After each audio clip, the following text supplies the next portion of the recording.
आगे कह रही है ये ना मग है तब चरण की रेखियां हैं, भली दिशा की अमर देखा देखियां हैं। विश्व पर पद से लिखे लिखे विश्व पर पद से लिखे लिखे कित लेख हैं ये, धरा तीर्थों की दिशा की मेघ हैं ये। प्राण रेखा खींच दे उठ बोल रानी, री मरण के मोल की चढ़ती जवानी।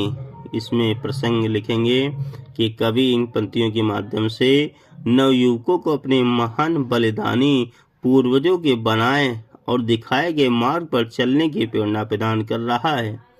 व्याख्या क्या होगी? कह रहा ये न मग है तब चरण की रेखियां हैं, भली दिशा की अमर देख देखियां हैं। कह रहे हैं मेरे देश के नवयुवकों, जिस मार्ग पर तुम चलते हो वो कोई साधारण मार्ग नहीं है। ये तुम्हारे पूर्वजों के द्वारा चरणों की रेखाओं से निर्मित आदर्श मार्ग है, जिन आदर्शों के आधार पर आप अपने जीवन का निर्माण करते हो।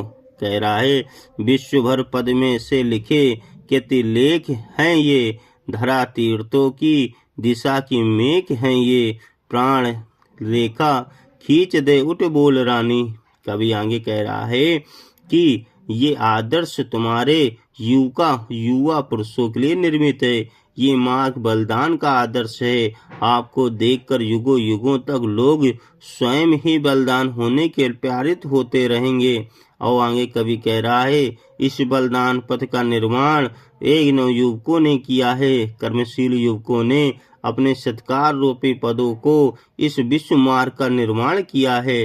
अतः हे कर्मशील युवकों के कर्म के लेख हैं, जो बलिदान के मार्ग पर चलने वाले युवकों का मार्गदर्शन करेंगे।